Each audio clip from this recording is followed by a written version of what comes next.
అందరికీ నమస్కారం. చౌరస్తాలో తెలుగు నవల గురించి ఈరోజు చిన్న చర్చా కార్యక్రమం. నవల పరిణామ క్రమం, పెట్టుబడి తన కార్మికులకు స్వాంతనపరచడానికి ఏర్పరచుకున్నటువంటి ఒక రూపకం. అది కాస్త చరిత్రలో అనేక మార్పులు చెందుతూ మన తెలుగు వరకు వచ్చేసరికి రాజశేఖర్ చరిత్రతో అట్ల ప్రస్థానం అభ్యుదయ నవల మొదలై 100 ఏళ్ళు నింపుకొని ఇప్పుడు ఇంకో 50 ఏళ్ళు పెంచు 150 ఏళ్ళ తెలుగు నవల చరిత్రను రూపొందించుకుంది. ఈ సందర్భంలో తెలుగు నవలలో అనేక వాదాలు, అనేక విప్లవాలు వచ్చినాయి. ఆ పరిణామ క్రమంలో ఇవాళ స్త్రీవాదము, దళితవాదము, మైనారిటీవాదము, తర్వాత విప్లవవాదము, ఇవన్నీ ముందుకు తీసుకెళ్ళే అయితే ఈ సమాజాన్ని వెనక తీసుకెళ్ళే వాదాలు ఉన్నాయి, వాటిల్లో నవలలు ఉన్నాయి. ప్రస్తుతానికైతే ఈ సమాజాన్ని ముందుకు తీసుకెళ్ళే పరిణామ క్రమంలో ఉన్న వాదాలకు లిమిట్ అయ్యి వాటి గురించి చిన్న చర్చ చేసుకుందాం. అయితే మొదటగా తెలుగు నవలా పరిణామ క్రమంలో చాలా అంశాలకు ఉన్నాయి కాబట్టి వాటిల్లో ఒక చారిత్రాత్మకమైనటువంటి అంశాలు మనం చూడడానికి నిరాకరించినవో లేకపోతే మన కన్ను చూపుల్లోంచి జారిపోయి అట్లా అగాధంలో కూరుకుపోయిన వాటినో అట్లాంటి విషయాలకు గుర్తించి ఒక యారాడకుండా కానీ అట్లా బర్మాలో తెలుగువారి జీవితాలను ప్రతిబింబిస్తూ రాసినటువంటి ఇటీవలి నవల చెదిరిన పాదముద్రలు. ఈ 2 నవలలు చాలా విశిష్టమైనవి, వైరుధ్యమైనటువంటివి, ప్రత్యేకమైనటువంటివి. కాబట్టి అట్లాంటి నవల రచయిత వెనుదుర్తి సుధాకర్ కూడా ఇదే ప్యానల్లో ఉన్నారు.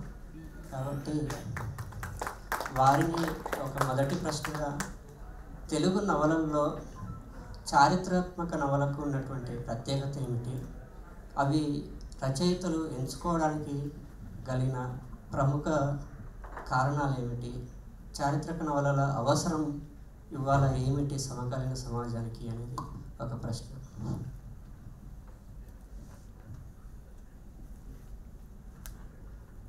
అసలు చరిత్రను అధ్యయనం చేయడం అంటే గతాన్ని వర్తమానంతో జోడించడము అని నా అభిప్రాయం. చరిత్రని యథాతథంగా చదివేవాళ్ళు, చూసేవాళ్ళు ఉంటారు, దాని స్థానం దానికి ఉంటుంది. కానీ చరిత్రని అధ్యయనం చేసేటప్పుడు వర్తమానం నుంచి మనం చూస్తున్నాం చరిత్రను. కాబట్టి మనం ఎక్కడి నుంచి చూస్తున్నాము, ఏ దృష్టితో చూస్తున్నాము, ఏ వస్తువును చూస్తున్నాము, ఏ విశేషాన్ని చూస్తున్నాము అనేది మనం చరిత్రను ఎలా అర్థం చేసుకుంటున్నాము అనేదాన్ని నిర్దేశిస్తుంది. అంటే ఆల్ హిస్టరీ ఇస్ ఇంటర్ప్రిటేషన్ అని రమణ తాపార్ గారు అంటారు. అందుచేత ఎవరి చరిత్ర వాళ్ళకు ఉంటుంది. స్త్రీల చరిత్ర స్త్రీలకు ఉంటుంది, గిరిజన చరిత్ర గిరిజన ఉంటుంది, కార్మిక వర్గం చరిత్ర కార్మిక వర్గం ఉంటుంది, దళిత వర్గాలకి, మైనారిటీకి ఎవరి చరిత్ర వాళ్ళకు ఉంటుంది.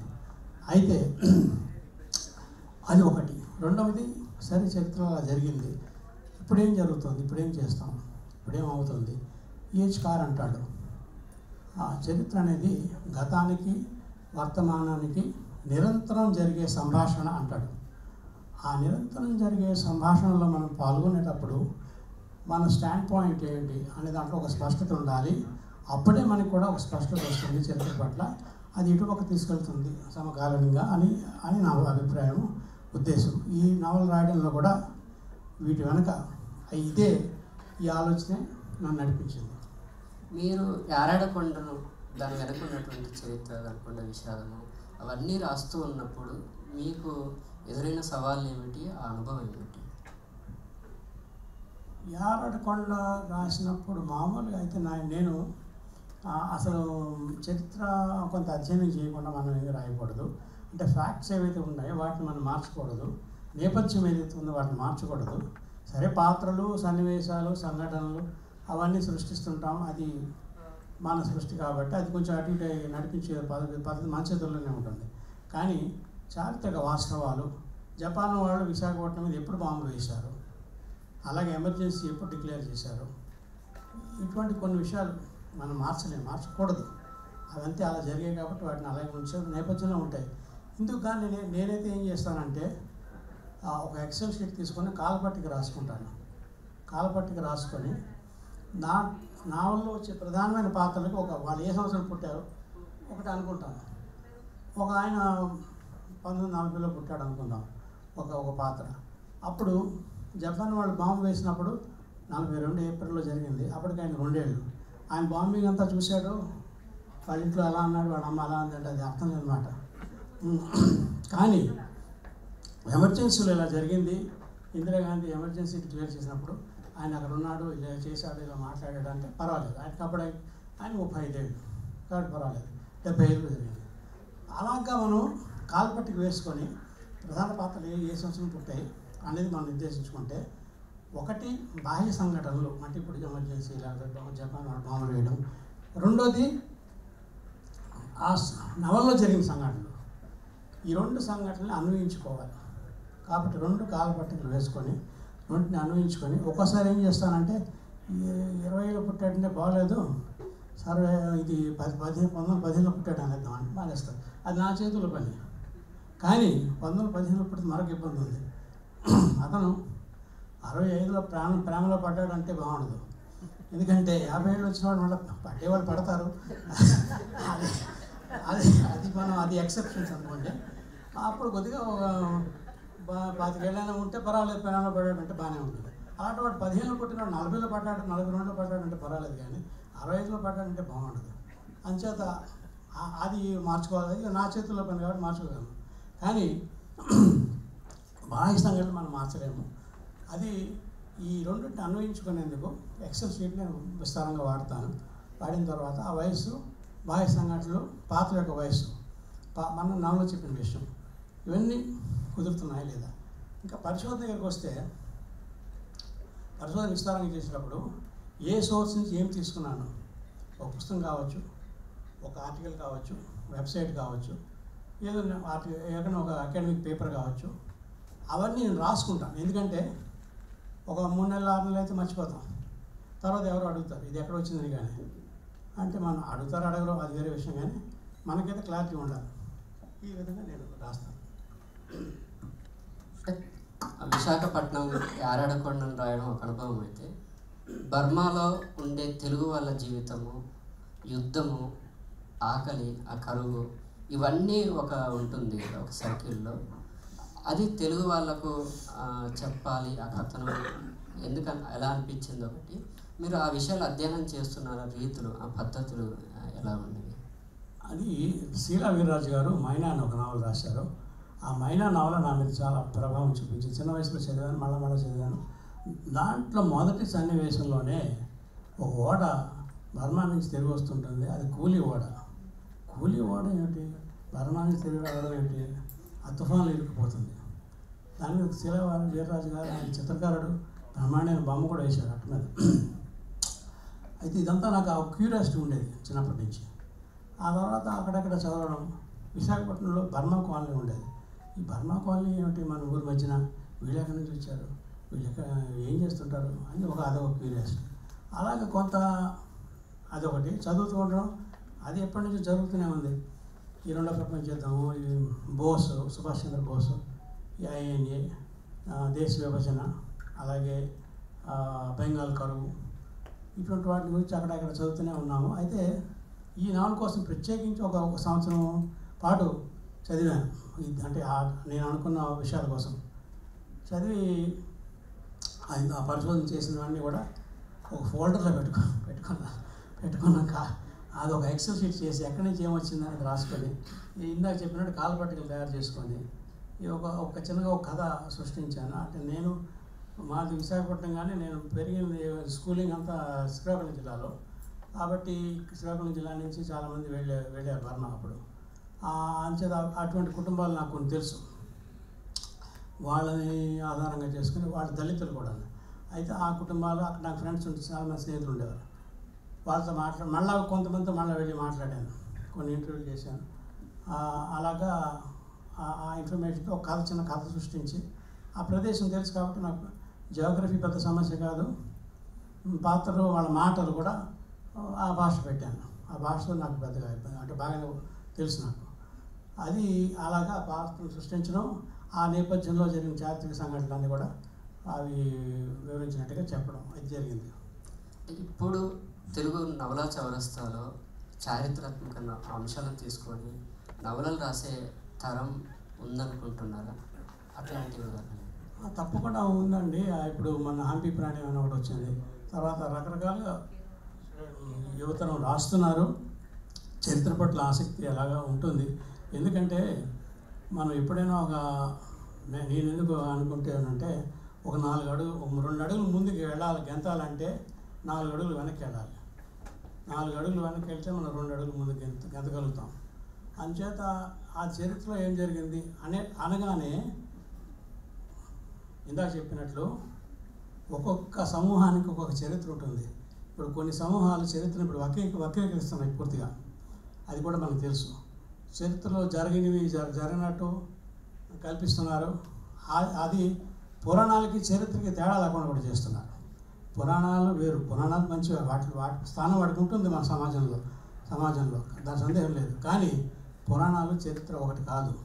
పురాణాలు వేరు, చరిత్ర వేరు. అదొకటి మన నెంబర్ 1. రెండోది మనం ఏ దృష్టితో చూస్తామో దాకా నేను చెప్పాను. దీంట్లో కూడా మనకు స్పష్టత ఉండాలి. అందువల్ల ఇవాళ ఏం జరుగుతుందంటే యువతరంలో ముఖ్యంగా నేను చూస్తున్నాను, ఇప్పుడు వస్తున్న వాళ్ళలో ఎవరి చరిత్రను వాళ్ళు రాసుకుంటున్నారు. అది చాలా మంచి విషయం. ఎవరి చరిత్రను వాళ్ళు రాసుకుంటున్నారు. అదేదో సినిమాలో అంటాడు, చెప్పింది విను చరిత్ర అడగని. అలా కాకుండా చరిత్ర మేమే తెలుసుకుంటాం, నువ్వు చెప్పింది విను అని అంటున్నారు. మా చరిత్ర ఏమిటని మేమే తెలుసుకుంటున్నాం, మా కొత్తగా చెప్పక్కర్లేదు. కొన్ని ఫ్యాక్ట్స్ ఉంటాయి, కొన్ని అదేదో గోల్కొండ మీద మొఘలు ఔరంగజేబు ఫలానా సంవత్సరం దాడి చేశాడు, అవన్నీ మామూలే ఫ్యాక్ట్స్. అవి ఎలాగా ఉంటాయి. కానీ ఎవరి చరిత్ర వాళ్ళు రాసుకుంటున్నారు ఒకటి. రెండోది చరిత్రని వర్తమానంతో అన్వయించే ప్రయత్నం కూడా రకరకాల సమూహాల్లో జరుగుతుంది. అన్ని సమూహాల్లో, అన్ని అస్తిత్వ సమూహాల్లో జరుగుతుంది. అందుచేత ఈ రాయడం అనేది, ఈ చారిత్రక విషయాలను తీసుకొని రాయడం అది కొనసాగుతుంది. ఇంకా మరింత మంచి కొత్తదనంతో కూడా రాస్తున్నారు. ఇప్పుడు తెలుగు నవలల్లో స్త్రీల పాత్రల నుంచి మొదలై ఇప్పుడు స్త్రీల పాత్రలే నవలలుగా, స్త్రీ జీవితమే నవలలుగా, స్త్రీవాద నేపథ్యం నుంచి ప్రజాస్వామ్య ఉద్యమాల్లో చురుగ్గా పాల్గొంటూ ఉండే కెఎన్ మల్లీశ్వరి గారు ఇప్పుడు చరిత్రలో చెప్పుకోదగ్గ స్త్రీ పాత్రలు ఏమేమి ఉన్నాయనుకుంటారు? అందరికీ నమస్కారం. ముందుగా నేను ఇక్కడ సన్నపరెడ్డి గారు రావాల్సింది, ఇందాక నా సరిగ్గా పరిచయం చేయలేకపోయారు. నా పేరు కెఎన్ మల్లీశ్వరి. సన్నపరెడ్డి గారి ప్లేస్లో నేను ఆపద్ధర్మంగా ఈరోజు మాట్లాడుతున్నాను. అరవింద్ అడిగినట్లు స్త్రీల నవలా ప్రస్థానం అసలు ముందు ఎట్లా మొదలైంది అంటే చాలా పెద్ద చరిత్ర. అది తెలుసుకోవడానికి నాకు సింపుల్గా దొరికిన పుస్తకం కాచేని విద్మహి రాసిన నారి సారించిన నవల అనేది. దాని ఆధారంగా తీసుకుని నేను ఈరోజు స్త్రీల నవల చరిత్ర సింపుల్గా కొంత చెప్పడానికి ప్రయత్నం చేస్తాను. ముఖ్యంగా స్త్రీల నవల అంతకుముందు మనకు తెలిసినటువంటి చరిత్ర ప్రకారం 1940లో అట్లా దొరికిందని అనుకున్నాము. హవాయి కావేరీ బాయి రాసింది. అయితే ఆమె చేసిన పరిశోధనలో మనకు ముఖ్యంగా కనిపించింది 1908వ సంవత్సరంలో దేవమణి సత్యనాథన్ అనేటువంటి ఆమె లలిత అనే నవల రాశారని తెలిసినప్పుడు చాలా ఆశ్చర్యం అనిపించింది. ముఖ్యంగా దేవమణి సత్యనాథన్ అనే ఆమె దళిత మహిళ. అంటే తొలి స్త్రీలు రాసినటువంటి తొలి నవలే ఒక దళిత మహిళ రాసింది. అలాగే ఆ దళిత మహిళ సాంఘిక నవల రాసింది. సో ఈ పుస్తకానికి అంటే అసలు ఆ స్త్రీ మొదలుపెట్టినటువంటి ప్రయాణమే 1908 1908లో. అంటే అది కూడా చాలా సోర్సెస్ ద్వారా దాన్ని అంతా కూడా కాచేని గారు దాన్ని అంటే మనకు అందించారు. ఆ సోర్సెస్ అని దేని ద్వారా వచ్చింది అని చెప్పి ఇది తెలిసినప్పుడు నిజానికి చాలా ఐ ఓపెన్ విషయం అని అనిపిస్తుంది. అంటే స్త్రీలు 1908లోనే నవలలు రాయడం మొదలుపెట్టారు. అందులో కూడా ఒక అణచివేత వర్గానికి సంబంధించినటువంటి స్త్రీ తను చైతన్యం పొంది ఆ సాంఘిక నవలను రాయడం అనేటువంటిది చాలా అంటే స్త్రీల నవలా చరిత్రలో తొలి అడిగే. అంటే గురజాడ కథ గురించి అంటారు కదా, కదా దిద్దుబాటు, పుట్టుకతోనే యవ్వనంతో పుట్టింది అని ఆ కథను అంటారు. అటువంటిది ఇంత చైతన్యవంతమైనటువంటి నవలతో స్త్రీల నవలా ప్రస్థానం మొదలవడం అనేటువంటిది చాలా అందరూ సంతోషించాల్సినటువంటి గొప్ప విషయం అని అనిపిస్తుంది. అట్లాగే ప్రధానంగా వీళ్ళు జాతీయోద్యమానికి సంబంధించి, సంఘ సంస్కరణకు సంబంధించి, అట్లాగే అంటే మేడం ఈ పుస్తకంలో చేసినటువంటి విశ్లేషణ 1908 నుంచి 1959 వరకు చేశారు. సో ఇందులో ప్రధానంగా స్త్రీలను నడిపినటువంటి వస్తువులు ఏంటంటే సంఘ సంస్కరణ, జాతీయోద్యమం, నాస్తికోద్యమం, హేతువాద ఉద్యమం, ఇటువంటివి కొంత లోపల పనిచేసినాయి. అట్లాగే తమ కుటుంబ జీవితాలకు సంబంధించిన విషయాలను కూడా వాళ్ళు నవలలో ఎక్కువ ప్రస్తావించారు. చాలా పేర్లు అవి ఉన్నాయి. అంటే సగమే చెప్పాను. అసలు తర్వాత ముందుగా ఇక్కడ మనకు మంచి నవల రచయితలు ఎక్కడ ఉన్నారు కదా. 59 తర్వాత ప్రధానంగా వచ్చిన 59కి ముందే రంగనాయకం గారు కూడా తొలి నవల రాసినట్టున్నారు. ఇంకా తర్వాత ఎద్దనపూడి సులోచన రాణి, ఆ తరం కమర్షియల్ అని మనం అనేటువంటి రచయితలు ప్రధానంగా ఒక సునామీని సృష్టించారు తెలుగు నవలా సాహిత్యంలో.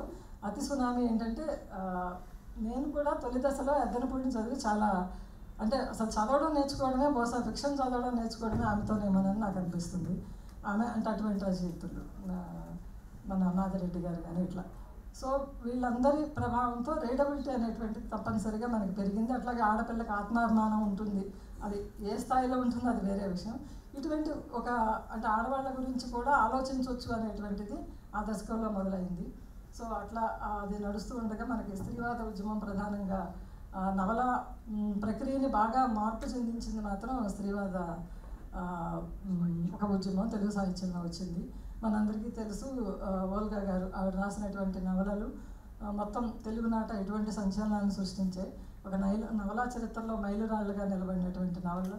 అంటే ప్రధానంగా స్త్రీల సంబంధించినటువంటి లైంగిక అంశాలు కానీ, ఆర్థిక అంశాలు కానీ, వాళ్ళకి స్వేచ్ఛకు సంబంధించిన సమస్త అంశాలని బలంగా చర్చకు పెట్టడం వల్ల ఈరోజు ఎంతోమంది చదువుకున్నటువంటి ఆడపిల్లలు, కొన్ని వర్గాల ఆడపిల్లలు సో ఎట్లా జీవితాన్ని తమ చేతుల్లోకి తీసుకుని స్వేచ్ఛను ఎట్లా నిర్వహించుకున్నారు. అట్లాగే కుప్పిలి పద్మ రాసినటువంటి కథలు నవలలు 6 నవలలు రాశారామ. ప్రధానంగా స్త్రీల లైంగికతని పురుష సమాజం ఎట్లా చూస్తుంది ఇవన్నీ కూడా చాలా రెబల్ అంటారు నిజానికి కుప్పిలి పద్మ. వల్గా గారి తర్వాత ఆ స్థాయిలో ఆమె అంటే ఒక అంశానికి కొన్ని అంశాలకు సంబంధించినప్పటికీ కూడా చాలా స్పష్టంగా ఆవిడ ఆ నవల నిర్వహణ చేశారు. అట్లాగే సి సుజాత, చంద్రలత, ఇంకా మనకి చాలామంది కొత్తగా రాస్తున్న వాళ్ళు, నేను ఇప్పుడు పేర్లు చెప్తే టైం ఉండదని చెప్పి మన పి సత్యవతి గారు కానీ చాలామంది చాలా నవలా ప్రయాణంలో స్త్రీవాదంతో పాటు తెలుగు సమాజంలో ఉదయించింది దళితవాదం. ఆ కోణంలోంచి వచ్చిన నవలలు మనకి ప్రధానంగా లలిత తర్వాత హవాయి కావేరీబాయి రాసిన పరిణామం అనేటువంటి నవల.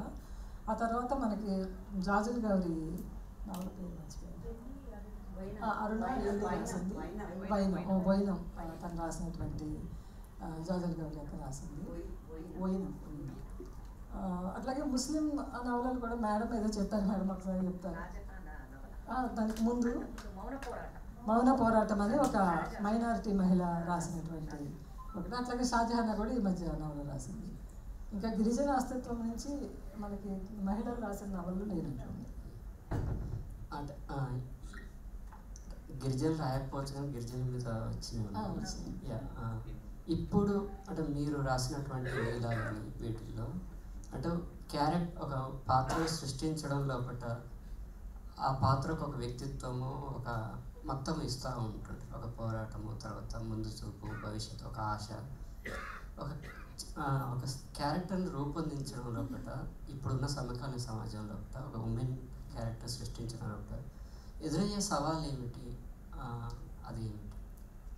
ప్రధానంగా పాత్రని సృష్టించినప్పుడు చాలామంది ప్రొటగానిస్ట్ పాత్ర చాలా ఆదర్శంగా ఉండాలి, చాలా గొప్పగా ఉండాలి, చాలా ధీరమైన వ్యక్తిత్వంతో ఉండాలి. అంటే ఆ పాత్ర బలంగా ఉంది అని చెప్పాలి అంటే ఆ పాత్ర స్వభావం బలంగా, అంటే ధైర్యంగా, ధీరోదాత్తంగా, ఉదాత్తంగా ఇట్లా ఉండాలని కోరుకుంటారు. కానీ పాత్ర బలంగా ఉండడం అంటే ఆ పాత్రకు ఉండే చెడును కూడా సమర్థవంతంగా చెప్పగలగడం. అట్లా నేను రాసినటువంటి నీళ్ళ పాత్రని చాలామంది అమ్మాయికి ధైర్యం లేదు, లేకపోతే అమ్మాయి అట్లా ఉంది, తర్వాత ఎన్జిఓల్లో కలిసి ఇట్లా రకరకాల కామెంట్స్ చేశారు. కానీ ఆ పాత్రని రచయిత ఎట్లా నిర్మించింది అనేది పాఠకులు గ్రహించాలని అనుకుంటున్నాను. ఇప్పుడు సమకాలీన నవలల్లో ఆ స్త్రీల బేస్డ్గా వచ్చినటువంటివి కొన్ని చెప్తారు. ఇటీవలి కాలంలో మౌలిక గారు అసలు నాకు ఆల్ టైమ్ ఫేవరెట్ నవల అది గమనమే గమ్యం. అంటే నాకు బాగా అంటే మొత్తం ఆవిడ స్త్రీవాద సిద్ధాంత సారమంతా గమనమే గమ్యంలో ఉందని నేను అనుకుంటాను. అంటే ఎట్లా పేట్రియార్కల్గా ఉండేటువంటి సమాజం కానీ, సొసైటీ మొత్తం మన స్టేట్ కానీ, కుటుంబాలు కానీ, ఇవన్నీ కూడా ఎట్లా స్త్రీని అన్ని రంగాల్లో అణిచిపెడితే వాటి నుంచి ఎట్లా బలంగా బండారు కొమర్రాజు అచ్చిమాంబ స్టోరీ. అంటే అసలు ఆ పాత్ర, ఆ ఎవల్యూషన్ చూస్తుంటే అంటే అన్ని వైపులా ఇటు నాకు ఆ ఉదాహరణ చాలా రోజులు నేను మర్చిపోయాను, కానీ ఆవిడ ఎలక్షన్లో పార్టిసిపేట్ చేసినప్పుడు సొంత పార్టీ వాళ్ళు ఆవిడ మీద కరపత్రం వేయడం, అవతల పార్టీ వాళ్ళు ఈవిడ మీద, అంటే రెండు వైపులా కూడా ఆవిడ లైంగిక వ్యక్తిత్వం అనేటువంటిది ఎలాంటి అంటే మొత్తం ఆ కోర్ సారాంశం ఆవిడ తను అవగాహనలోకి తెచ్చుకుంటూ వచ్చిన స్త్రీవాదానికి ఒక శిఖరాయమానమైనటువంటిది గమనమే గమ్యం అని చెప్పి నేను అనుకుంటాను. స్త్రీ రచయితలను కథలు రాసి ఎక్కువగా కథలు రాయడానికి ఇష్టపడుతుంటారు. నవలల సంఖ్యకు వచ్చేసరికి చాలా పరిమితం అయిపోతుంది. ఆ సమస్య ఎందుకు తలెత్తుతాం? అదే నవల అనేది బాగా దాంతో ట్రావెల్ చేయాలి కదా, పొద్దున్న కదీర్ అనుకుంటా అన్నారు. అంటే దాంతో ఎక్కువసేపు ట్రావెల్ చేస్తూ ఉండాలి, దాంతోనే ఉండాలి. ఇక బోల్డ్ పాత్రలు ఉంటాయి, వాటిని అన్నింటినీ అంటే చాలా టైంకి సంబంధించింది, చాలా ఎమోషన్స్ కూడా దాన్ని చాలా పెట్టాలి, చాలా శ్రమకి సంబంధించింది, చాలా వైడ్గా ఉండాల్సిన క్యాన్వాస్. వాటన్నిటిని నిర్వహించడానికి కథ అనుకోండి, కథ ఏం తక్కువ పని కాదు, అది కూడా పదం చూసి ఎంచి రాసే రచయితలు కూడా మనకు ఉన్నారు. సో అట్లా ఆ సమయము దాన్ని మైండ్లోనే అంటే క్యారీ అవుతూ ఉండాలి దాంతోపాటు. అది ప్రధానంగా బాగా ఎమోషనల్గా స్ట్రెస్ చేస్తుంది, అది ప్రధానమైన కారణం అని నేను అనుకుంటున్నాను. ఇప్పుడు అంటే కొల్లేటి జాడల నుంచి బతుకపట్నం వరకు హైదరాబాద్కి వచ్చినటువంటి అక్కినేని కుటుంబరావు గారు ఉన్నారు. అంటే వారు రాసినటువంటి నవలల్లో మోహన రాగం నేను కనెక్ట్ అయినటువంటి ఫస్ట్ నవల. యాక్చువల్గా నేను తెలంగాణ ఉద్యమంలో పాల్గొన్నప్పుడు మోహన రాగం చదివి తెలంగాణ ఎందుకంటే పాలమూరులో కరువు ఉండదు కదా అంటే ఒక నవల ఎంత ప్రభావం పడుతుందో నేనే ఒక ఉదాహరణ. ఇక్కడ నిలబడడానికి, ఇక్కడ ఉండడానికి, మీ మధ్యలో ఉండడానికి కూడా కుటుంబరావు గారు ఉన్నారు. మోహన రాగం అంటే మీరు ఎక్కడో కోస్తాంధ్ర కొల్లేటి సరస్సు చుట్టూత ఈజులాడే పిల్లోడిగా మొదలైనటువంటి ప్రస్థానం నుంచి మహబూబ్ నగర్ లాంటి ఒక కరువును, మీరు చూడని జీవితాన్ని చిత్రించడానికి ఉన్నటువంటి ఒక అనుభవం ఏంటి? నేను హైదరాబాదు 63లో వచ్చాను. మోహన్ రాగం రాసింది బహుశా 87లో, అంటే అక్కడికి 24 ఏళ్ళు అయింది. నాలోపు హైదరాబాదు గురించి, చుట్టుపక్కల టౌన్స్ గురించి, ప్రజల గురించి బాగానే తెలుసు. నాకు కొన్ని ఆర్గనైజేషన్స్లో పనిచేస్తూ ఉన్నాను. ప్రజల గురించి కొంచెం ఎక్కువే పట్టించుకునేవాడిని. ముఖ్యంగా మహబూబ్ నగర్, మోహన్ రాగం అంటున్నారు కాబట్టి, మహబూబ్ నగర్లో ఆ టైంలో చాలా కరువు ఉంది. ఆ కరువుని ఎదుర్కోవటానికి ప్రభుత్వం ఏం చేసింది, వయోజనులకు విద్య అని ఒక ప్రణాళిక పెట్టింది. అంటే పెద్దవాళ్ళంతా వచ్చి చదువుకోవాలి అని. కరువుకి దీనికి ఏమిటి సంబంధం అంటే కమలకు తొలిచూలు అని నేర్చుకోవాలి. ఆవిడ వచ్చి తొలిచూలు సంగతి సరే, భోజన సంగతి ఏంటి? అక్కడ ఆ ఆర్గనైజేషన్, ఒక ఆర్గనైజేషన్ ఉంది. ఆ ఆర్గనైజేషన్లో నా ఫ్రెండ్ ఒకరిని పనిచేసేవాడు. అతను నాకు ఉత్తరాలు రాస్తూ ఉండేవాడు, ఇట్లా జరుగుతాను. నేను 1-2 సార్లు వెళ్ళాను కూడాను. ఒకసారి వాళ్ళతో పాటు ఆ సెంటర్కి వెళ్తే ఒక పెద్ద ఆవిడ ఉంది, చాలా పెద్ద ఆవిడ. అంటే ఆవిడ ఎంత పెద్ద ఆవిడ అని మనం చెప్పలేం, ఎందుకంటే పేదవాళ్ళు 60-50 ఏళ్ళకే చాలా పెద్దగా ఉంటారు. ఇప్పుడు నాకు 80 ఏళ్ళు, నేను అంత పెద్దగా ఏమన్నాను.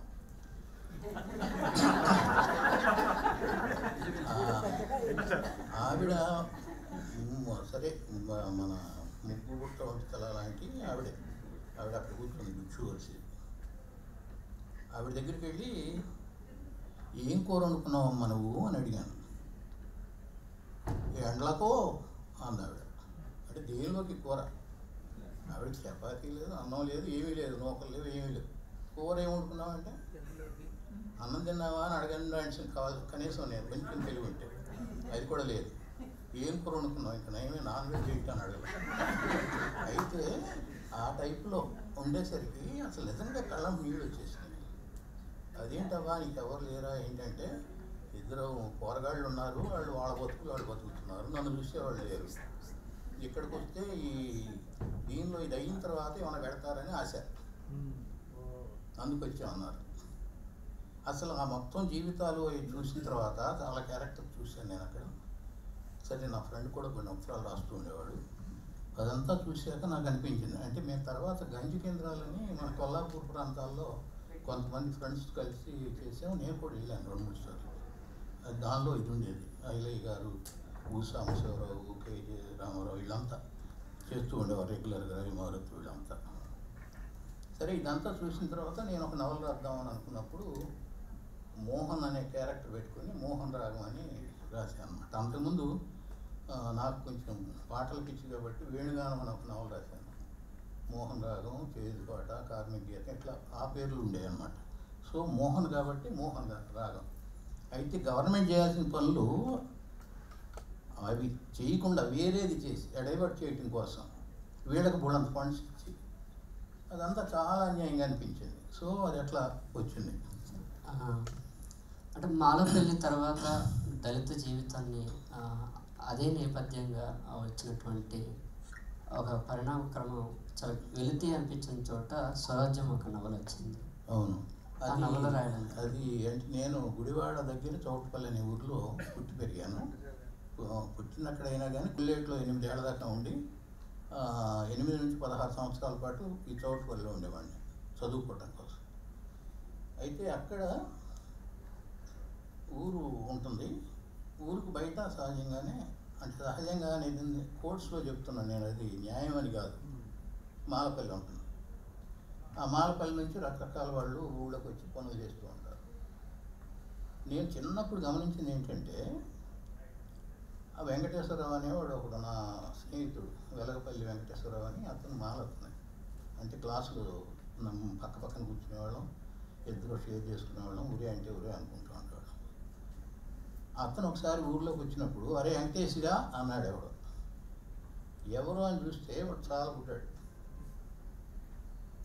అది ఒకటి కాదు, అసలు ఊళ్ళో ఎవరైనా సరే, ఎంత పెద్దవాళ్ళైనా సరే, ఎంత చిన్నవాళ్ళైనా సరే, వీళ్ళు వాళ్ళని అరే ఊరే పేర్లు మార్చేస్తారు. రత్నం అని పేరు ఉంటే రత్తిగా, ఈ ఎంత సహజం అంటే అంత సహజంగా ఉండే అన్నమాట.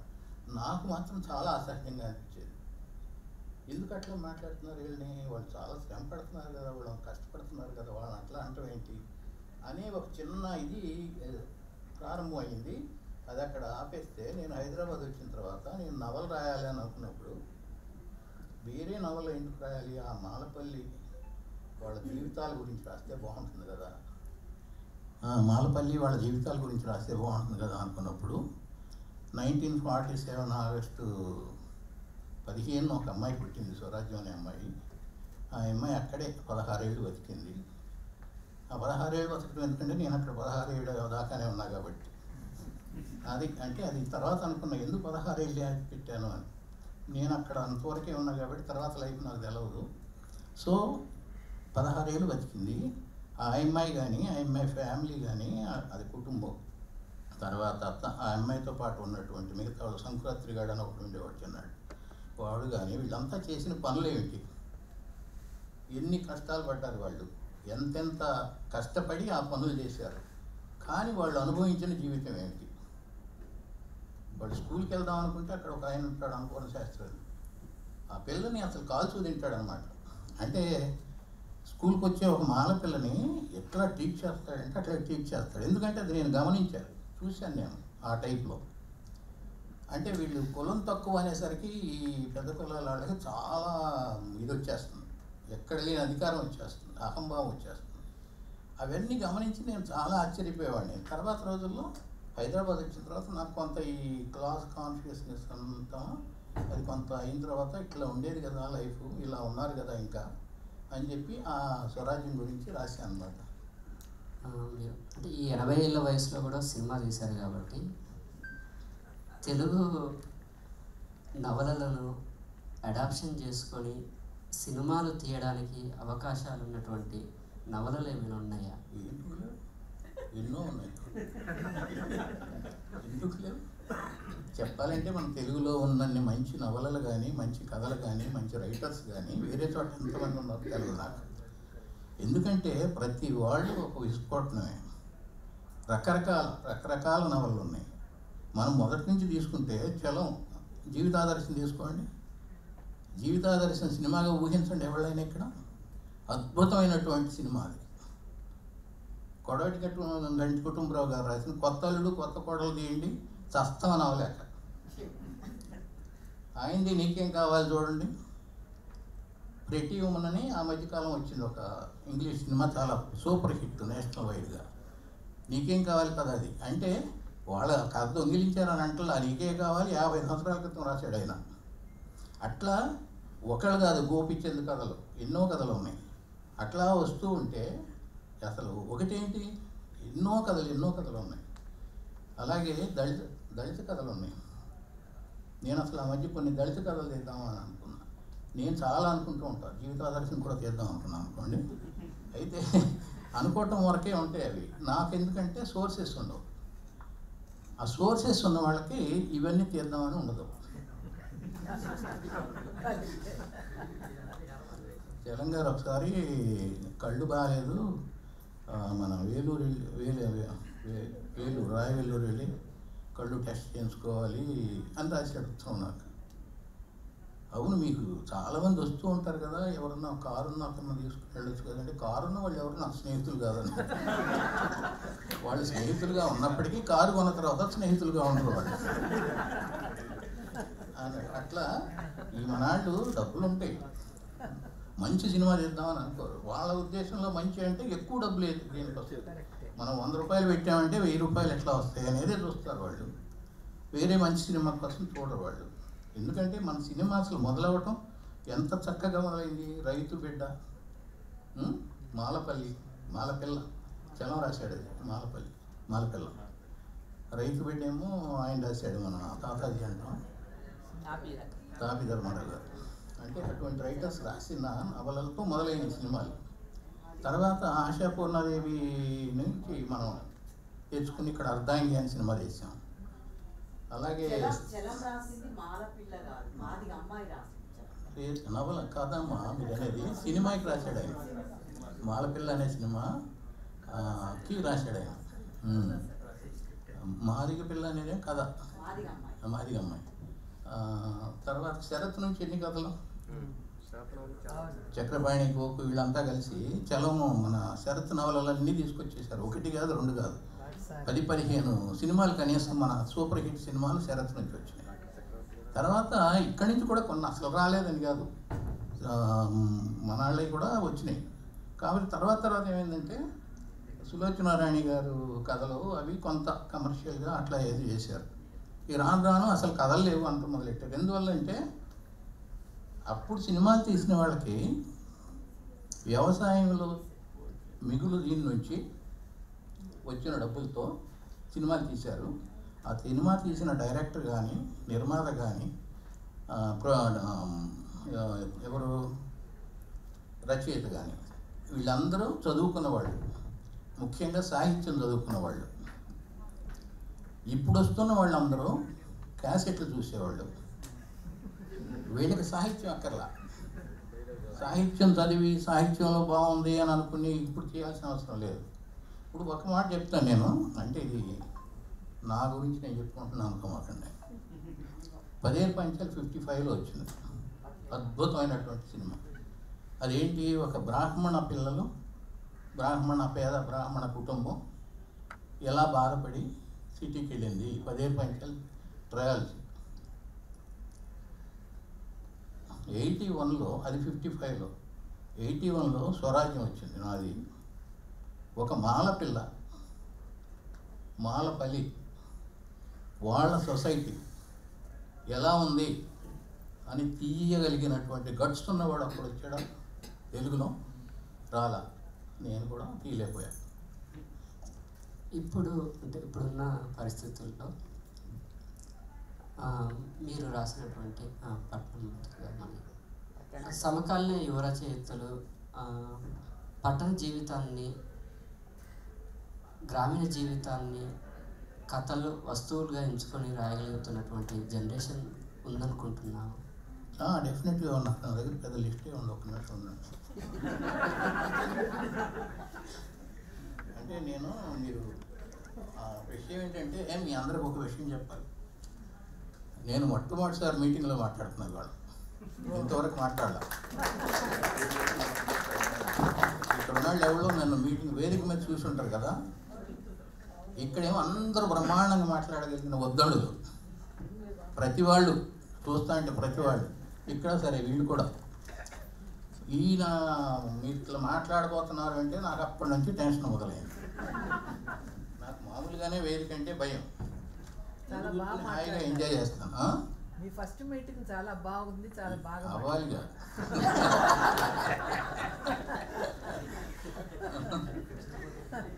అయితే నేను అనుకున్నది ఏంటంటే కొంత నోట్ చేసుకుంటే బాగుంటుంది అని అనుకున్నా. ఇప్పుడు గనారా అని ఒక ఆయన కడలి కల్లోలం అని బెస్తవారి జీవితం గురించి రాశాడండి. అద్భుతంగా ఉంటుంది అది, ఎంతమంది చదివారు నాకు తెలియదు. ఈ మధ్య శిరంశెట్టి కాంతారావు గారు వరుస పెట్టి రాస్తున్నాడు. ఈ మధ్య పరంపర అని ఒకటి రాశాడు, కమ్మరి వాళ్ళ జీవితాల గురించి. అలాగే అట్టాడప్పల నాయుడు సరే బహుళ అని చాలా పెద్ద కెమెరాస్ తీసుకుని రాశాడు. పెద్దింటి అశోక్ కుమార్ అంటే తెలంగాణలో అద్భుతమైనటువంటి రైటర్, తెలంగాణలో గారు మొత్తం తెలుగులో చాలా మంచి రైటర్. ఆయన ఎడారి మంటలు అని ఎప్పుడు రాశాడు, అది ఇప్పుడు మేక జీవితం వస్తాను సినిమా వస్తుంది. ఎడారి మంటలు ఎప్పుడు సినిమా కావాలంటే రాయొచ్చు, అప్పుడే సినిమా చేస్తాను. ఆయన అట్లాగే లాంగ్ మార్చి, జిగిరి, దాడి కూడా అద్భుతంగా ఉంటుంది. ఎంతమంది చదివారు నాకు తెలియదు. పెద్దింటి అశోక్ కుమార్, మధురాంతక నరేంద్ర గారు మనోహరం పరాగం కానీ, ఇప్పుడు దాయాదుల తోట కానీ. అట్లాగే కొన్ని రాశానండి, మీరు ఓపికగా వినండి. ఎందుకంటే వీటిల్లో కొన్ని చదవచ్చు, మీరు చదవకపోతే తెలుస్తుంది. స్వామి ఒకడు ఎన్ని నవలలు రాశాడు. ఈ మధ్య ఆకాశగానం అని, కళల దేశం అని, చెప్తభూమి సరే అనుకోండి. సన్నపరెడ్డి గారు ఒంటరి కొండపొలం, నక్కా విజయరామరాజు అనే నాగమ్మ అని ఒక మంచి నవల రాశాడు. చిలుకూరు దేవపత్రులు చాలా నవలు రాశాడు, పంచమం రాశాడు. ప్రభాకర్ జైని అని ఆయన రెగ్యులర్ రాస్తూ ఉంటాడు, వరంగల్లో ఉంటాడు. అయితే ఈ మధ్య ఏం చేశాడంటే ఆయన సినిమాల గురించి 5 నవలలు రాశాడు. సినిమాల్లో రకరకాల వృత్తుల గురించి. అంటే ఇవన్నీ వృత్తుల గురించి రాస్తున్నారు. ఇందాక సుధాకర్ చెప్పాడు చూడండి, వృత్తుల మీద రాస్తున్నారు. నేను ఎంత అద్భుతమైన నవలలు వస్తున్నాయంటే చెప్పడం లేదు. ఇది ఒక్కొక్క నవల 10 సినిమాలు చేయొచ్చు, ఒకటి కాదు. ఎనుగంటి వేణుగోపాల్ అనే అతను కొత్త అతను, ఆయన అతడు ఆవిడ అని కుమ్మరి వాళ్ళ జీవితాల గురించి రాశాడు. సరే సుధాకర్ గారు 2 నవలలు. రవి మంత్రి అని అమ్మ డైరీలో కొన్ని పేజీలని ఒక చక్కటి నవల రాశాడు. మారుతి పౌరోహితం, ఈయన ప్రణయ హంపి గురించి వాళ్ళంటే వాళ్ళు చెప్తున్నారు. ఎంతమంది చదివారు తెలియదు, అద్భుతంగా తెప్పించుకుని చదవండి, చాలా బాగుంటుంది. ఇది రక్కస్తంగిడ యుద్ధానంతరం అక్కడ ఉన్నటువంటి అంటే చరిత్రకు సంబంధించిన నవలు ఇవి. సాయి బ్రహ్మానందం గురించి నేహల అని అది కూడా చరిత్రకు సంబంధించింది. వీణమూర్తి గారు ఒకటి రాశాడు, కొద్దిమంది కొన్ని చోట్ల. దీర్ఘాసి విజయభాస్కర్ అని ఆయన దమ్మలేని ఒక పుస్తకం రాశాడు ఈ మధ్య, అది అందరూ చదివి ఉండరు. కొందరి, సొండి, కవిటి, గుడియాల జీవితాలు, గిరిజన జీవితాలు అంటే ట్రైబ్స్. అట్లాగే అజీజ్ గారు పాలెగాడు అని ఒక నవల రాస్తే చిరంజీవి సినిమా, సైరా నరసింహారెడ్డి. అట్లా వీటిల్లో ముగిస్తా, ఒక్క నిమిషం ఉండండి మీరు, ఎందుకంటే చాలా రాశాను నేను, అంతా చెప్పను. మీరు ఇందాక ఈయన అడిగిన ప్రశ్నకి నా దగ్గర కరెక్ట్ సమాధానం. చరిత్రకు సంబంధించి నీలంపు రాసి అని చంద్రలత, ఆవిడ గమనమే గమ్యం, మనోధన పరాగం, శప్తభూమి, యారాడకొండ, చెదిరిన పాదముద్రలు, ప్రణయ హంపి, నేహల, ఇవన్నీ చరిత్ర గురించి ఈ మధ్య కాలంలో వచ్చిన నవల్లో. వ్యక్తి గురించి వచ్చినాయో ఇప్పుడు నేను చెప్పాను కొన్ని. ఎన్నెల పువ్వు అని ఆనాదుల జీవితం గురించి రాశాడు ఒక ఆయన. నియాంపుర అని ఆయన గిరిజనుల గురించి చాలా అద్భుతమైన నవలు రాశాడని చెప్తున్నారు మన వాళ్ళు. అది నేను చదవలేదండి, చెప్పారు అంతవరకే. జక్కీకి అని భారతి, ఎటువంటి నవల అది. అలా ఎంతో అద్భుతమైన నవలలు వచ్చినాయి. వీటిలో ఏ ఒక్క నవల గురించి అయినా సరే మనం చక్కటి సినిమాలు తీయచ్చు. ఇవి నవలలే కాదు, ఇక్కడ కదీరు వీళ్ళంతా ఉన్నారు, కథల గురించి ఒక్కొక్క కథ ఒక్కొక్క సినిమా, అద్భుతమైన సినిమాలు తీయచ్చు, వెబ్ సిరీస్ తీయచ్చు. ఏది చేయడానికి లేదు మనం, ఎందుకంటే మనం రైటర్స్ మాత్రమే, మన దగ్గర డబ్బులు ఉండవు. ఇప్పుడు సుధాకర్ గారిని, తెలుగు చౌరస్తాలో ఉన్న తెలుగు నవల బయట చౌరస్తాలోకి వెళ్ళట్లేదు. ఎక్కడో కలకత్తాలో ఉన్న చౌరస్తాలో ఉన్నటువంటి పుస్తకం మన హ్యాబిట్స్లో దొరుకుతుంది, మన ఇంట్లో ఉంటుంది. ఈ కొచ్చిలో ఉన్నది, ఆఖరికి ఈ బెంగళూరు జీవితం కూడా మన హైదరాబాద్ మన నోట్లలో మన చేతుల్లో ఉంటుంది. కానీ తెలుగు నవల ఎందుకు ట్రాన్స్లేట్ అవ్వట్లేదు మిగతా లాంగ్వేజ్లకి? ఈ ప్రశ్న మీరు ఇద్దరు ఎవరైనా ఇవ్వచ్చు. తెలుగు నవలే కాదు, తెలుగు కథలు కానీ కవిత్వం కానీ రకరకాలుగా ఏ ప్రక్రియ తీసుకున్నా కూడా వేరే భాషల్లోంచి తెలుగులోకి వచ్చినంతగా తెలుగులోంచి వేరే భాషలోకి వెళ్ళడం లేదు. ఎప్పటి నుంచో ఇది జరుగుతుంది. ఉన్నది సమస్య మనకి. మన వాళ్ళందరికీ రష్యన్ సాహిత్యం బాగా తెలుసు, అంటే తప్పుగా నేను అనడం లేదు. నేను చదివాను రష్యన్ సాహిత్యం బాగా, నాకు ఇష్టం కూడా. సరే, తెలుస్తుంది, మంచిదే. వేరే భాషల నుంచి వేరే ప్రపంచ సాహిత్యం తెలుసుకోవడం మంచిదే. అలాగే బెంగాలీ అంటే అసలు శరత్ తెలుగువాడు అని నేను అనుకున్నాను చాలా కాలం వరకు. శరత్ తెలుగువాడు కాదనేటప్పుడు షాక్ అయిపోయాను, నేను ఆశ్చర్యపోయాను.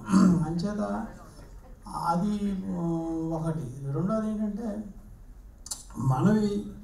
మనం ఏదో మనకి గొప్ప రైటర్లు ఏదో అనుకుంటాం, వాళ్ళు ఎవరికి ఆ పేర్లు కూడా విని ఉండరు. చాలాసార్లు నాకు అలా జరిగింది. ఒక బెంగాలీ మిత్రుడు అయితే, నేను బెంగాలీ రైటర్స్ గురించి నాకు తెలిసిన చెప్తే అంతా విన్నాడు, నీకు ఎలా తెలిసిన కూడా అడగలేదు. నేను చాలాసేపు అయ్యి పోనీ ఒక తెలుగు రైటర్ పేరు చెప్పు అన్నాను, చెప్పలేకపోయాడు. పోనీ తెలుగు కాదు, ఇంకేదైనా మలయాళం, మరాఠీ, బెంగాలీ, ఒరియా ఏదో ఒక రైటర్ పేరు చెప్పు, బెంగాలీ కానీ అంటే అతను ఏమన్నాడంటే, ఈ బెంగాలీ సాహిత్యం చదవడానికే మాకు టైం సరిపోదు, మిగతా నేను చూద్దాం అన్నాడు. అంటే అలా ఉంటుందన్నమాట. అంత మరి ఏమో హాస్యంగా కూడా అనలేదు సార్, సీరియస్గా అన్నాడు. అయితే అలా ఉంటుంది. అది ఎందుకో కానీ మన భాషలోకి అక్కడికి వెళ్ళలేదు, వేరే భాషలోకి తగినంతగా వెళ్ళలేదు. అందుకు రకరకాల కారణాలు ఉండొచ్చు. ఒక కారణం నాకేమనిపిస్తుంది అంటే, అనువాదకులు తగినంత మంది లేరు. అంటే అనువాదం కూడా ఒక ప్యాషన్తో చేయాల్సిన పనే.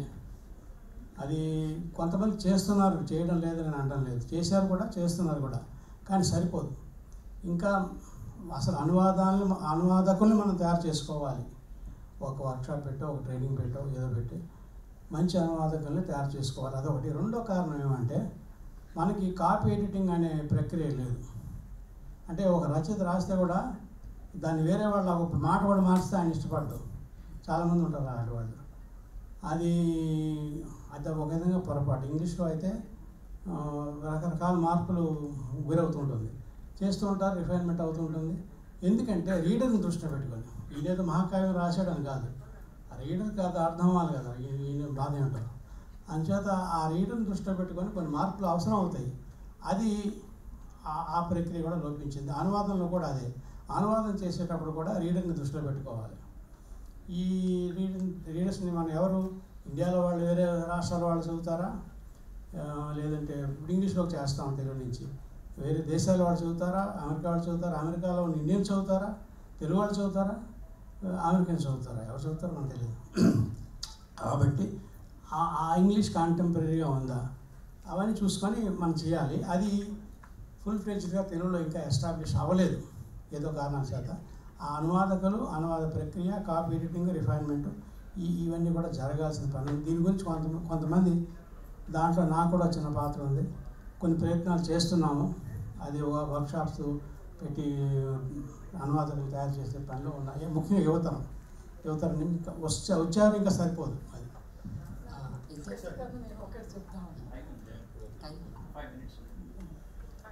నవలకిను సినిమా నవలకి, అదే నవలని సినిమాకి తీసుకోవడానికి సంబంధించి ఒక అంటే నా అభిప్రాయం నేను చెప్తాం అనుకుంటున్నాను. అంటే నవలలన్నీ సినిమాలకి పనికి రావని అనుకుంటాను, అన్ని నవలలు కూడా. అంటే సినిమాకి ఉపయోగపడే నవలకి తప్పనిసరిగా చాలా ఎక్కువ డ్రామా ఉండాలి దాంట్లో. అంటే నవలలు రాసిన ప్రతి రచయితలు కూడా తమ రచన ఎవరైనా సినిమాగా తీస్తామంటే సంతోషంగా ఇస్తారని నేను అనుకోను. అంటే ఉదాహరణ నేనే చెప్తాను. నా నీల నవల ఆల్రెడీ 3 అడిగారు, కానీ నాకు ఆ నవలని సరిగ్గా తీయకపోతే అదొక థర్డ్ రేట్ ఏదో ఒక రకమైన సినిమాగా దాన్ని తీస్తారు. అంటే దాని ఆత్మని వాళ్ళు తీసుకోలేకపోతే కానీ. అట్లాగే త్రిష కూడా స్టేజ్ మీద అడిగినప్పుడు కూడా ఆయన అడిగాడు పంపమనిగా, నేను పంపలేదు. అంటే అన్ని నవలలు కూడా సినిమాలకి ఉపయోగపడవు, ప్రధానంగా నీల నవల ఉపయోగపడదని నేను ఇప్పటికీ నమ్ముతాను. అదొకటే చెప్తాను అనుకున్నాను. నేను 5-6 సినిమాలు తీశాను. 6 సినిమాల్లో ఒకటి నేనే రాసుకున్నాను, కానీ 5 సినిమాలు ఓలుగా కథలు రాశాను, కథలు తీశాను సినిమాలుగా. ఓలుగా కథలు తీశాను. ఓలుగా ఎవరన్నా కథ అడిగితే నేనేమని అంటుంది, ఎందుకు ఇవ్వచ్చు కదా అంటే వాళ్ళు చెడగొడతారు. ఇప్పుడు మల్లేశ్వర గారు చెప్పిందనమాట, వాళ్ళు చెడగొట్టేస్తారు నా కథను, నేను ఇవ్వను, నువ్వు చేస్తే ఇస్తానంటున్నాను. అట్లా. అలాగే అనువాదకుల గురించి నేను ఒకసారి కేరళ వెళ్ళి అక్కడ ఒక 25 రోజులు ఉన్నాను ఎందుకో పని మీద. అక్కడ కొంతమంది రైటర్స్ కలుస్తూ ఉండేవారు. సుధాకర్ చెప్పిన దానికి యాడింగ్ అనమాట ఇది. అప్పుడు నేను మన చలం గురించి, శ్రీశ్రీ గురించి, గురదాడ గురించి, వేమన గురించి మొత్తం 15 మంది రైటర్స్ గురించి వాళ్ళకి చెప్తూ, ఒక్క పేరన్నా తెలుసా మీకు అన్న? ఒక్క పేరు కూడా ఇలా వాళ్ళు, వేమన పేరు కూడా ఇలా. ఆశ్చర్యంగా ఇక్కడ మనకి మహర్షి వేమన మార్గని బెంగళూరులో ఒక వీధి పేరు పెట్టారు. మన తెలుగు వాళ్ళని పెట్టుకోవాలి వేమన పేరు. అంటే మనం ఎవరెవరి పేర్లు పెడతాం కానీ, ఏదైనా కావాలంటే లేకపోతే రాజకీయ నాయకుల పేర్లు పెడతాం కానీ, ఒక వేమన, ఒక గురదాడ, ఒక శ్రీశ్రీ పేర్లు పెట్టాం. ఎందుకంటే మన తెలుగు వాళ్ళకి అన్నిటికంటే ముఖ్యంగా లేనిది ప్రైడ్. మనవాళ్ళు అనే ప్రైడ్ లేదు. మనవాడు ఉన్నాడంటే దింపేయటమే కిందకి, తెలుగు పెద్దలు అంటారు కదా, ఆ టైప్లో. అయితే నేను వాళ్ళతో అన్నాను, ఎందుకని మీరు తెలుగు రైటర్స్ ఒక్కరు కూడా మీకు తెలవలేదు?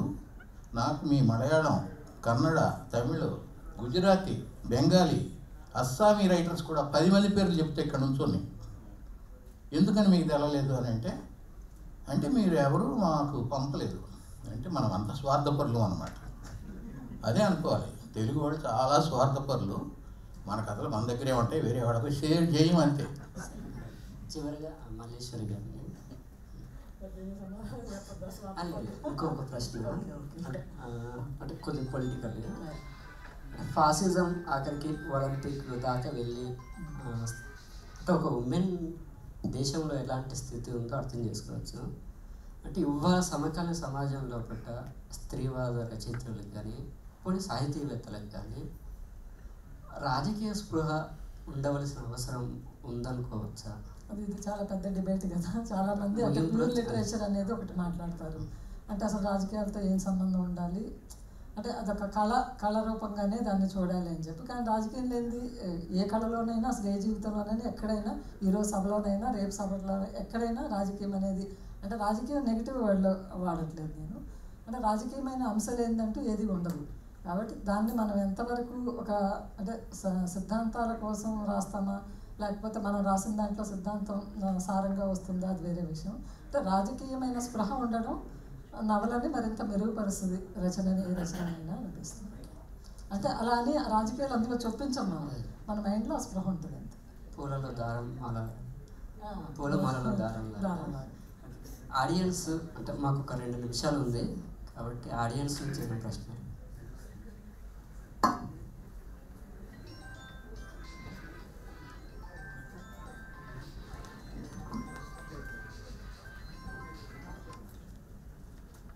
తెలుగు నుండి కన్నడానికి వచ్చినటువంటి సుమారు 500 పుస్తకాలు ఉన్నాయి.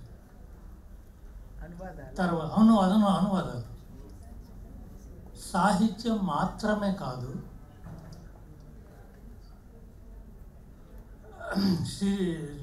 సురవరం ప్రతాప్ రెడ్డి గారి ఆంధ్రుల సాంఘిక చరిత్ర, వేరే ఏ భాషల్లో లేని అన్నపురెడ్డి రాసినటువంటి బౌద్ధ నిఘంటు, తర్వాత వేరే యా భాషల్లో అనువాదం కానటువంటి లలిత విస్తరం, తర్వాత క్షేమేంద్రుని అవధాన కల్పలత, తర్వాత దేశీ సాహిత్య అనువాదం ఎంత ముఖ్యమో అదేవిధంగా తెలుగువారి పాండిత్యం కూడా కన్నడిగలకు అర్థం కావాలా అనే దృష్టితో దేశీ ఇప్పటి వరకు వేమన గురించి మాట్లాడుతూ ఉంటే వేమన పద్యాలు అనువాదమైంది. వేమన గురించి గోపి గారు రాసినటువంటి థీసిస్ కూడా కన్నడానికి ఇంత ఈ విషయాలు బయట చెప్పాలి.